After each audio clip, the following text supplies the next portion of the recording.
Hi guys, welcome back to my channel. I am finally making this video. I haven't posted it yet and I promised that I would finally post it, so here it goes. I got the gastric sleeve surgery, also known as the VSG surgery. So a lot of people have been asking me how it was, the pain level, and the reason I got it done, and so many more questions. And if you guys have any other questions that you can think about that I didn't cover in this video, please let me know. I am officially 3 months post-op, and I finally decided to do the video because I was like, I really want to help other people who are going through the same journey as me, or who have also thought about doing this surgery as well. So first things first, you guys, I don't know if every surgeon does this, but my surgeon definitely have came through with this binder. We like to call this the Bible for VSG, literally, just because it has all the information that you're gonna need in this book, and literally it has everything. The table of contents talks about the benefits, the risk, pretty much what you have to take and everything.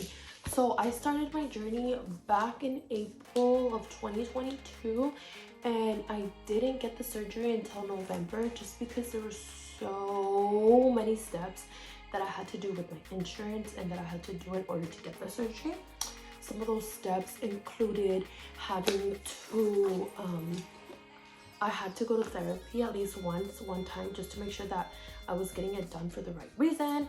Another thing that they also had me do was that I had to get the endoscopy, and that is whenever they check, like they have, it's like an x-ray, I guess, but for your stomach, for your throat, for pretty much everything, just to double check that there's nothing in there.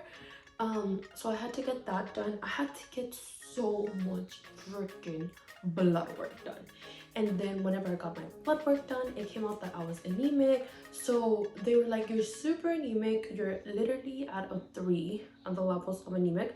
They were like, you need to get iron infusions immediately. So I had to start those in before I had surgery, because I couldn't get surgery until I had those iron infusions, because they were like, pills at this moment will not even help you, like nothing's gonna help you because your iron is super freaking low. So I definitely had to do that, and that was like, it wasn't bad, but it was just so long of a process. And then not only that, I had to do all these classes that I had to take with the surgeon that they're required for you to take.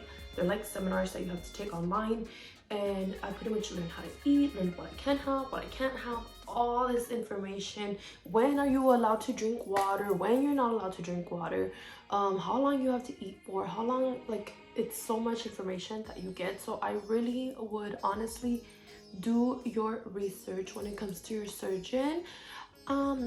Mine was all right. I feel like I wish I would have still got a little bit better treatment, not really from the surgeon, but from the staff. I feel like they haven't been super involved as they should be. I feel like sometimes I've had appointments and I get on them and they're late, like 30 minutes late, and just stuff like that. Like they're very inconsistent. But I absolutely loved the surgeon. He was really good. Obviously he's one of the best ones out here, so I feel like the surgeon himself did amazing. I just wish the staff and his nutrition team was better at like communicating and checking up on me and stuff, because I'm a very person that I like to be coached, I like to be guided, and a lot of the times, honestly, like I feel like I've been in this journey by myself and alone, and I haven't really had that much help from like that side of it, like the nutritionist side of it. Just to tell you guys that literally they have classes, and I wasn't even aware of them. The surgeon told me, because one day I had like a meeting with him, and he was like, have you been starting going to the meetings? And then I was like, meetings? What meetings? And he's like, yeah, there's meetings every Monday at so and so place for everybody who has had it. And I was like, dude, your people, your coordinators, your nutritionists have not told me anything like that. I would have benefited so much from those meetings, you know. So I really didn't like that aspect of stuff. I also didn't like that I didn't get to meet my surgeon until the day of surgery. Luckily, I trusted him because I had FaceTime with him. And honestly, like, I don't know how the hell I did it because I was super, like, I never met my surgeon. And whenever I did meet him, whenever I did FaceTime him, I'm sorry that I'm not looking straight at the camera. It's because I have my flash on. I have the flash on because the ring light doesn't work. Anyways, so whenever I met my surgeon, I met him with like 2 other people. It wasn't just me and him on FaceTime. It was me, him, and 3 other people. And all these other girls were getting the surgery the same day as me. And they were getting it done. I was the middle one. There was another one before me, and then there was another one after me. And they were like, you girls are getting it done together, this and this day, blah, blah, blah. Do you guys have questions? And it just felt very uncomfortable for me because I'm obviously not, like, I asked a lot of questions. I didn't care. But it wasn't as comfortable as if it was just me and him, because I feel like I could have gotten into more depth of questions. Sometimes I even felt like the other girls didn't really ask questions, so it made me not want to ask questions, but I still asked them. So that's one thing I didn't like either, was that I didn't get to meet him. And even one of the doctors was like, that's one thing we don't like about that surgeon, is just that he doesn't meet his patients because of COVID, and we don't understand because COVID's almost over. Like, you know, like everything's kind of back to normal, everything's open. He could still meet with you guys, wear a mask. And I'm like, yeah, that's what I didn't like either. There were so many things that I didn't like, to be honest with you guys. So I would definitely highly do your research. Like, find a doctor that you can call at any time and that they're going to respond to you. Or not even a doctor, but like, make sure that his staff is super helpful. Is kind of what I'm trying to say. Like, make sure that you find a staff that's helpful and that you just know that they're going to be there for you. Because at times I would ask the people like, okay, what else do I need? And then they would tell me, and then I would do it, and then they'd be like, oh, you need this done again. And I'm like, I told you to tell me everything I needed to get done. I could have got this whole thing done the days I was off. Like, come on, get with program. And yeah, literally that's what happened. So I would definitely get your research done. That's one thing. I'm so sorry that it took so long talking about getting your research done, but I think that it's very important. Okay, next thing I'm gonna say is, I'm not sure how much, you have to be super overweight in order to get it, and I was super overweight, you guys. I weighed over 265. I think I was at like 266 or 267. My heaviest, I am 5'6". So I was way overweight for my normal weight. I'm supposed to be around 140 to 160. So yeah, I was literally 100 pounds overweight. I'm still overweight at the moment, but I am getting like halfway there. At least I've already dropped 50 pounds, and I need to drop another 50 in order to be at my normal range. So I am pretty excited about that. But I was super overweight, so not everyone can get it done. But if they see your BMI is super high and you're like overly obese, then they will accept it. One thing that I had to do is that I went through my insurance. That way I didn't have to pay so much out of pocket. So I went through my insurance, and my insurance covered basically everything. The only thing the insurance didn't cover is the fee that the doctor charges, but it's not even like a fee of the surgery. It is a fee that he charges for his classes, for his nutritionist, for all that other stuff. So that's why I was upset whenever like I have my appointments with them and they don't show up to the meeting. They show up super late, they're always running behind. Like, I hate that, because I'm like, dude, I paid you guys over $3,000 for me to get those classes, for me to be informed, and I haven't even been well informed. And you have to pay for this. Like, with that surgeon, they were like, you have to pay for this or they're not doing surgery on you. So yeah, that was like an unnecessary fee, to be honest. And whenever I got surgery, they gave me so much stuff. I will show you guys what I got so you guys can see what the doctor gave me right now. Hi guys, welcome back. So I'm gonna show you guys everything that came in this bag. This is a bag that I got from my surgeon a few weeks before surgery. So they came with these drinks, and I'll explain the reason why they gave me so many of these. I still have them. I didn't drink all of them. I only drink some of them. So before surgery, in my case, I know every surgeon is different and everyone's diet is different. But for me, for 2 weeks, I was restricted. For 2 weeks, I had to eat super healthy, super clean. I was only allowed to drink 2 shakes a day and have 1 meal. I believe the first week it was like that. Yeah, the first week was 2 shakes a day, 1 meal, and it was only chicken and veggies. I couldn't have anything else, just chicken and veggies, chicken and veggies. And honestly, that got old real quick, but I did it because I had to do it. So that's what I had for a week, and then the week after that, it was liquids for another week. So that's where these came in handy. I was able to drink these because these, I believe, have 15 grams of protein, which is really freaking good. Like, to get 15 grams of protein, 60 calories. They also gave me these protein bars, I guess, for after surgery. And they gave me a whole bunch of like little vitamins to try out and stuff. So yeah, I have a lot of stuff that I didn't even use, but that's what they gave me. And I just wanted to show them to you guys. So like I was saying, the first week it was shakes and drinks, shakes and meals. And then the second week it was purely liquids. Soups, I could do soups, which explains this, but I could do soups, I could do shakes, I could do drinks. That's it. That was all I could have for the second week. So first week I had food, second week just liquids. The last 2 days before surgery, nothing but clear liquids. It was only clear liquids. So I could drink this, I could drink protein waters. I was always drinking, I got them actually from Amazon.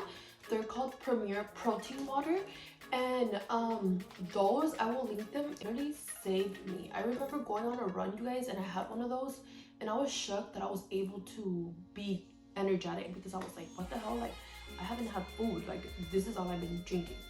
So all I had was that. I was also able to have gelatin. They let me have gelatin and sugar-free popsicles, and honestly that helped me so much because I felt like I was actually chewing something. Like, it was so good. So then the night before surgery, that's all I could have, just clear liquids. Finally, the morning of surgery, nothing. I couldn't have anything. They were like, you can't have anything 12 hours prior to surgery. I was like, okay, I won't. I was so freaking thirsty. I couldn't even have water. I couldn't have anything because they were scared that I was gonna throw up. And I'm gonna just put clips here so you guys can see what I looked like going into surgery. There. Hi. You ready? Yes. Yes? You nervous? A little. A little? You'll be okay. She's all ready to go. I feel like there's no going back, so I might as well just try to make the best of it. Everything will be fine. Amen. Yes. I'm gonna go to sleep now. Good night. Okay, good night. Anyways, so that's what I look like going into surgery. After surgery, the surgery lasted like 4 hours. And I think the process, the whole time, the actual surgery itself is an hour, but I was in there 4 hours. So whenever I got out, I didn't feel any pain in my stomach whatsoever. And I can be totally honest with you, I didn't feel any pain. Where I felt the pain was in my back and in my neck. Like, it hurt. Like, my neck would hurt when I would go like this, when I would move. I literally thought in my head, I was like, dude, if I was old, like if I was like in my 80s, I feel like this would have killed me. And it wouldn't even have been the surgery in my stomach. It would have been my neck, because my neck was in so much pain. I couldn't even like fix myself to go to sleep. Like, it was horrible. And if I wanted to go to sleep, I literally told the doctor, like, that shit hurts. And they would be like, on what level? I would tell them like 5, because it didn't hurt. Like, I wasn't dying, and it wouldn't do anything. They would give me meds and they wouldn't do anything. Finally, when I was like, this shit hurts like a 10, they were like, oh, let me give you some more medicine. And they gave me medicine and I was able to sleep. And one night I stayed at the hospital for 1 night, and I walked right away, you guys. I walked. They told me walking was the best thing to relieve the gas, which is where the neck pain was.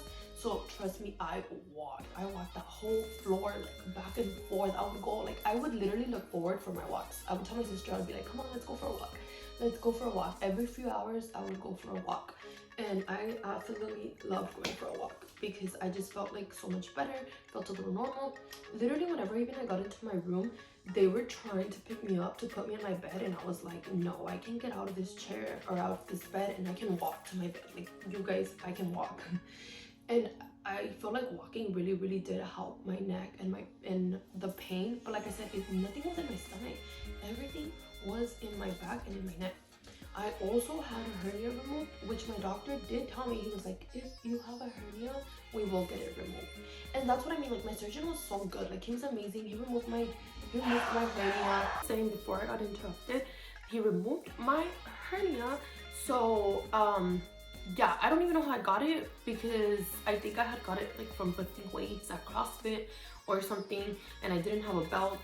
I think that's one of the reasons I got a hernia, or it could have also been because when I had my shop, I would literally carry 5-gallon waters, and I would carry like 2 of them at a time.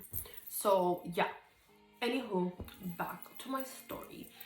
After my surgery, I was only there for 1 day, and the first week it was soft. It was like, I believe it was like soft foods. Yeah, the first day was still like liquids, and then after that it was just soft foods, soups, shakes. If you guys go on my TikTok, you can see exactly what I ate week 1, week 2, week 3, week 4, week 5. I ate different amounts, but it's also up to the surgeon what they tell you can eat. I really don't want to go in depth to what I ate, just because every surgeon is different. Some people have told me, oh, I wasn't allowed to have that at that stage that you're on, and everybody's surgeon is different. So this, like, what my surgeon told me might have been different than what your surgeon told you, but I definitely have linked up what I ate in a day on my TikTok, so I do have those if you guys want to check them out. Like I said, the first week it was soft foods, so it was like soups, things like that, like very light shakes, soups, only 4 ounces at all times. So it was always just 4 ounces. Right now I'm able to eat a little bit more. I try to stick to just eating my protein and my vegetables and a little bit of carbs. I try not to overdo it on the carbs, just because they say to try to eat more protein than you do carbs. So I've been trying to stick to that. I'm trying to think what else I needed to talk to you guys about. I believe that's about it. I know that you have to take vitamins for the rest of your life. But honestly, I would totally get the surgery done again. The reason I got it done was because I had gotten to a weight that I myself didn't think I could ever control. I was like, girl, that is the heaviest you've ever been. I had never weighed that much, and even till now it's still a struggle for me, because I feel like me and food don't have the healthiest relationship. Okay, back to what I was saying. I feel like I've always had a very unhealthy relationship with food. Just like some people who feel sad want to drink alcohol to feel better. Me, it was the same. Like, if I felt sad or happy, or not happy but sad, angry, frustrated, I would want to eat. And even now to this day, I'm still trying to like take care of that side of me. And I feel like I'm actually gonna have to go to therapy soon, because I really do struggle with that. Like, I do find myself sometimes wanting to eat more than I should because of that, like wanting to fulfill some kind of void. And I feel like that is why I got the surgery as well, because I wanted to help my relationship with food.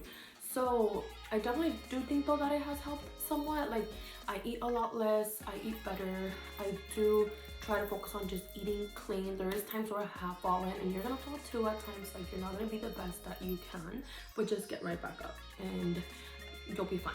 I also was able to start working out, I believe it was 6 weeks after my surgery, and the first week after, they told me I could walk, and walk a lot. So I would walk everywhere. I would walk around the block. I would walk to go to pick up my cousin out of school. Like, I was walking constantly, always walking.